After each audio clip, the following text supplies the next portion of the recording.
सारी चीज़ें देखी पाइथन के बारे में।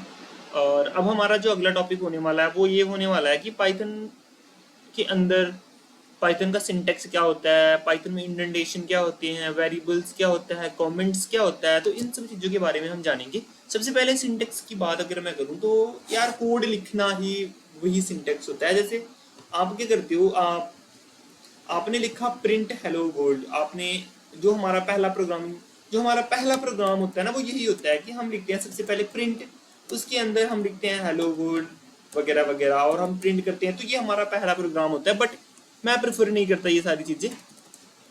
आप कहीं से भी स्टार्ट कर सकते हो। अभी हम थ्योरी थ्योरी जान रहे हैं बिकॉज हमारा जो बेसिकली स्टार्टिंग की जो भी चीज़ें होती है ना वो बहुत ही सिंपल है, बहुत ही ईजी है। तो आपको उसको एकदम जीरो से पढ़ना है, ठीक है। तो सबसे पहले सिंटेक्स का वही है कि प्रिंट स्टेटमेंट, फॉर लूप कैसे लगाना है, वाइल लूप क्या है, डेफ फंक्शन कैसे क्रिएट करते हो आप, ये सारी चीजें आप उसका कोड लिखने का जो तरीका होता है ना उसी को सिंटेक्स बोलते हैं। अगला होता है पाइथन में इंडेंटेशन। इंडेंटेशन को छोड़ के अभी हम आते हैं वेरिएबल्स के ऊपर।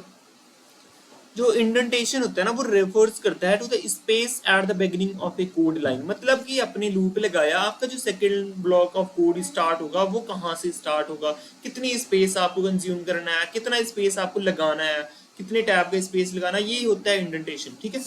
तो जैसे मैंने यहाँ पे लिखा हुआ है इफ 5 > 2, उसके बाद कॉलन, उसके नीचे अब जो आपका अगला स्टेटमेंट, अगला ब्लॉक ऑफ कोड स्टार्ट होगा वो कहाँ से होगा, कितने स्पेस वो कंज्यूम करेगा, यही चीज होती है इंडेंटेशन, ठीक है। तो अगला हमारा पॉइंट आता है वेरिएबल्स के बारे में। वेरिएबल क्या है? Variable is like a container which holds value. Variable क्या होता है? कंटेनर होता है which holds value. There are two types of variable, एक होता है लोकल वेरिएबल, दूसरा होता है ग्लोबल वेरिएबल। जावा स्क्रिप्ट में आपका local scoop and global scoop होता है, बट पाइथन के अंदर local variable and global variable होता है। इसके बारे में हम ज्यादा डीप आगे पढ़ेंगे आगे के वीडियोस में। अभी तो बेसिकली हम ये जान रहे हैं वेरिएबल्स होते क्या है, how can be create a variable, तो ये सारी चीजें हैं। इसके बाद मैं आपको दिखाता हूँ कि variables, how can we create variables in Python. हमें कुछ नहीं करना, हमें कुछ भी, कोई भी नाम आप ले सकते हो, वैर ले सकते हो, आप अपना नाम रख सकते हो। यहाँ पे मैंने 20 लिखा और मैंने वैर 2 लिख के इसके अंदर मैंने 30 लिखा। अब आप इन दोनों को अगर सम करना चाहते हो तो आपके पास ऑप्शन है, या तो आप इनकी वैल्यू को डायरेक्ट लिख सकते हो, बट आपने इन दोनों को एक लोकेशन दे दिया जिसका नाम है वैर और वैर 2। अब वैर और वैर 2 क्या कर रहे हैं? दो वैल्यू को होल्ड कर रहे हैं, ठीक है। वैर 20 को होल्ड कर रहा है, वैर 2 30 को होल्ड कर रहा है। जब हम इसको प्रिंट स्टेटमेंट के साथ यूज करेंगे, प्रिंट क्या करता है? बेसिकली एक बिल्ट इन फंक्शन है जो कि आउटपुट को शो करवाता है हमारे टर्मिनल के ऊपर। जब मैं इसको प्रिंट करूंगा तो हमें आउटपुट मिलेगा 50, क्योंकि सिंपल मैथ कैलकुलेशन तो यार सबको आती है, प्लस माइनस ये सारी चीजें। जब आप इसको प्लस करोगे तो आपको आउटपुट मिलेगा 50, ठीक है। तो वही सेम चीज ये हमारा पाइथन भी हमें आउटपुट मिलेगा। अभी तो मेरा सिस्टम थोड़ा स्लो है तो इस वजह से थोड़ी दिक्कत आ सकती है। आपने यहाँ पे देखा 50। तो अगर आप भी सिंपल कैलकुलेट करोगे ना इसको, तो इसका फॉर्मूला यही है कि आपको सबसे पहले वैर की जगह 20 लिखना है, फिर प्लस ऑपरेटर का यूज करना है, फिर वैर 2 की जगह 30 लिखना है। अगर इसका इक्वल देखोगे तो आपके हिसाब से भी 50 आएगा। वही सेम चीज पाइथन भी कर रहा है, ठीक है। तो सिंपल कैलकुलेशन के लिए भी आप अपना कैलकुलेटर वगैरह क्रिएट कर सकते हो। इतना ईजी है पाइथन। तो पाइथन को लर्न करना बहुत ही डिफिकल्ट नहीं है। इसके बाद अब हमें, अगर हम वेरिएबल क्रिएट कर रहे हैं ना, तो उस वेरिएबल को क्रिएट करने के पीछे कुछ कंडीशन होती हैं जो कि हमें फॉलो करना होता है। मतलब अगर हम एक वेरिएबल क्रिएट कर रहे हैं तो हम किन किन चीज को फॉलो करके वेरिएबल्स क्रिएट करेंगे, उसको क्रिएट करने का रूल्स क्या होती है ना, ये सारी चीजें हमें ध्यान रखनी होती है। तो सबसे पहला जो रूल होता है वेरिएबल क्रिएट करने का वो ये होता है कि आप अपने वेरिएबल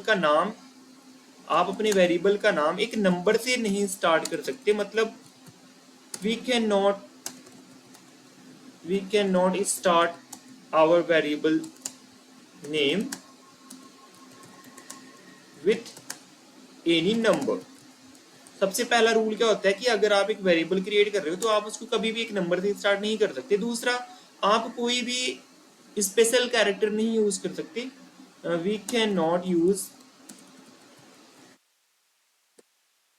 स्पेशल कैरेक्टर लाइक आपके पास जैसे @ होता है, हैशटैग होता है, डॉलर होता है, परसेंटेज होता है, एंड होता है। तो आप इन सब चीज़ों का नहीं यूज़ कर सकते। अगर आपको कोई स्पेस यूज़ करना है तो only you can use underscore.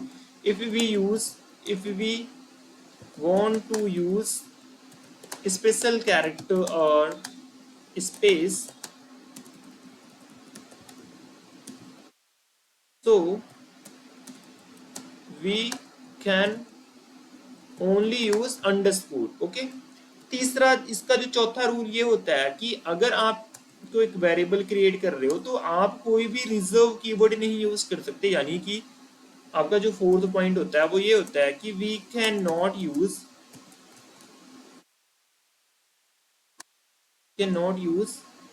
Reserve keyword as variable. Example दिखाता हूँ. जैसे अगर आपने var स्टार्ट किया, पहले पॉइंट का मतलब क्या है, we can not start our variable with any number. मतलब मैंने var को 20 लिखा और उसको जब प्रिंट कराया तो हमारे var ने प्रिंट ने हमें 20 आउटपुट दे दिया हमारे कंसोल के ऊपर.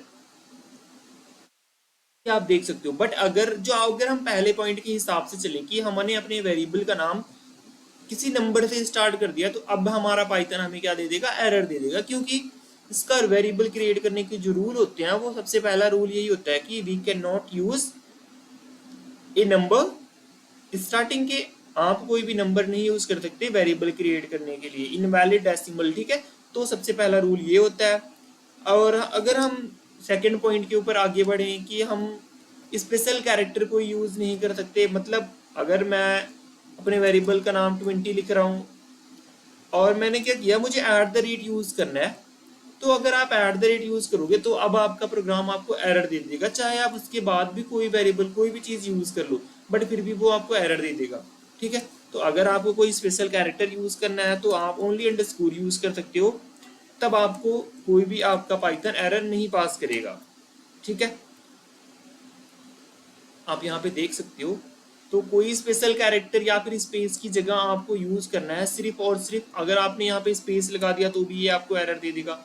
आपको सिर्फ अंडरस्कोर ही यूज करना है. अब जो लास्ट वाला पॉइंट ये है कि आप यूज नहीं कर सकते कोई रिजर्व कीवर्ड. तो हमें कैसे पता लग गया कि हमारे प्रोग्राम के अंदर कुछ रिजर्व कीवर्ड है. जैसे बाकी प्रोग्रामिंग लैंग्वेज के अंदर होता है इफ होता है, एलिफ होता है, एल्स होता है, फॉर लूप, व्हाइल लूप.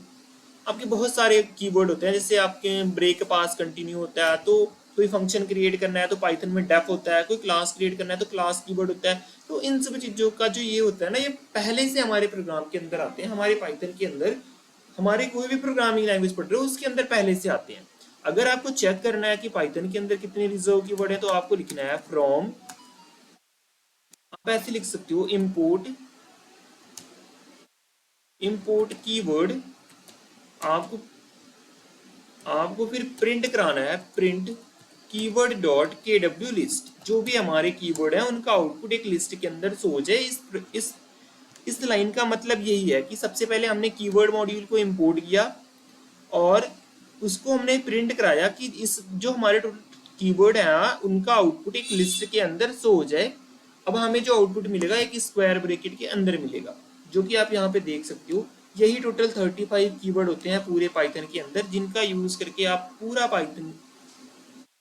पूरे पाइथन का कोड इसी का यूज करके ही करते हो. इसके अलावा और कुछ ही आप यूज नहीं करते हो. जैसे फॉल्स हो गया, नन हो गया, true and in, not in, is. तो ये सारी चीजें आपकी क्या है, बिल्ट इन कीवर्ड यानी रिजर्व कीवर्ड है. तो इनका यूज करके आप प्रोग्राम बनाते हो. और एक वेरिएबल क्रिएट करने के लिए आप कभी भी कोई रिजर्व कीवर्ड नहीं यूज कर सकते. इन द सेंस कि आपने गलती से अगर अपने वेरिएबल का नाम इफ लिख दिया और फिर इक्वल लगा के आपने इसको वैल्यू असाइन कर दी तो ये अब आपको एरर देगा. क्योंकि इफ क्या है, एक बिल्ट इन कीवर्ड यानी रिजर्व कीवर्ड है जिसका यूज हम नहीं कर सकते फॉर क्रिएटिंग वेरिएबल. ठीक है. तो अगला जो हमारा टॉपिक है वो है डेटा टाइप्स. जैसे कि मैंने बताया था कि हम अगला पढ़ने वाले हैं आज वेरिएबल्स और डेटा टाइप्स के बारे में. अब डेटा टाइप क्या होता है, तो सबसे पहले इसका डेफिनेशन जान लेते हैं. डेटा टाइप क्या है. Basically data types tells that which type of value a variable holds. Variable can store data of different types and different types can do different things. मतलब कि आप ऐसे बोलो एक वेरिएबल के अंदर आपने वैल्यू को स्टोर कर रखा है. ठीक है. अब वो किस टाइप की वैल्यू स्टोर कर रहा है ये चीज बताता है वेरिएबल. ठीक है. अब इसके बाद हम आगे पढ़ने वाले हैं इसमें आगे इसके अंदर पढ़ेंगे कि कितने टाइप्स के डेटा टाइप होते हैं, जो हमारा अगले वीडियो के अंदर आएगा। ठीक है, ओके, तो आज के लिए इतना, थैंक यू।